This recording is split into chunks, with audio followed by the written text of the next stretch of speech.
Hello Mavericks, Imri here, and welcome to today's Market Roundup. It is, or was, Fed Day. It is Wednesday, December 13th. Okay, there is a lot to talk about today, as is the case with every single Fed Day. So we're going to be doing a review of today's trading day, going over any meaningful news from the day, taking a look at broader equity markets, as we always do. We'll be looking at commodities briefly. We're then going to pivot to some of the major stock market indices, doing some technical analysis on those. We'll also happen to examine some of the market's internals along the way, as well as take a look at a broader sector heat map. And then finally, we're going to wrap up by looking at some bullish setups, sideways setups, and bearish setups. All right, let's get right into it. Disclaimer: this video was created for professional stock and option traders. Maverick Trading is a proprietary trading firm that employs professional traders around the world. Our traders trade firm capital and keep 70 to 80% of profits they generate.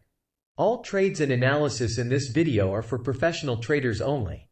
If you are interested in becoming a professional trader for Maverick, click the apply button in the video description. Let's break down what happened today. Okay, so kicking off with some market analysis. All right, so as you can see, all the markets were up today. Small caps absolutely killed it. Oil was up and gold was up as well. So the major news was that the Fed has held rates steady between 5.25% to 5.5%. Although that was expected, that is still major news. What was less expected is that the Fed is also forecasting 75 basis points in cuts next year. So that's what really sent the market into melt-up mode today. And if the Fed fails to deliver on that, you better watch out. Okay, so taking a look at the S&P 500 here, this is a +3 market all day long. We had a nice textbook correction that ended in early October, and we have melted up since then. I've been saying this for a while now, but the nature of this melt up, I've got to say it, it's got me it's leaving me a little bit nervous. I think we've gone too far too quickly. And I think the potential here for a pretty sharp reversal is quite high. I've been steadily moving into cash myself, and this is the largest cash position I've been holding for months now. This kind of melt up just isn't sustainable. So I'm getting ready for a pullback. There might be some good short opportunities along the way, but I think it will ultimately lead to a great buying opportunity as well. Over in the Qs, it's a very similar story. In fact, it's almost identical. The Qs have gone even further than the S&P 500, but I don't really have anything new to add here. Tech is obviously the sector that's led the way up. It's probably going to be the sector that leads the way down as well once this current melt up is finally over. Okay, so taking a look at the sector heat map here, we're looking at a lot of green. You couldn't go wrong with practically anything you looked at today. Financials I thought did really well, especially things like Bank of America. BX also did really well. Goldman did really well. And then your big tech stocks did really well also. So it was hard to miss today. Sectors that I'm keeping an eye on right now would be more traditionally defensive ones. I'm looking at healthcare. I'm looking at utilities. I think those are still undervalued. And I think energy stocks are going to come back in a big way as well. So I'm keeping an eye on energy, but these are all more intermediate to long-term plays, more suitable for some swinger position trading. But yeah, +3 market all day long. All indicators are green. Not much more to say than that. As far as potential trade setups go, all right, so let's kick it off with GDX. I was, the last time I talked about GDX, we had just broken out of this neckline, and the top was in 3 days later. So timing, not so great on that, but I think the pullback is over now. I still see GDX breaking substantially higher. I have a final target in the $60 some odd range. So that's more than 100% gain in GDX.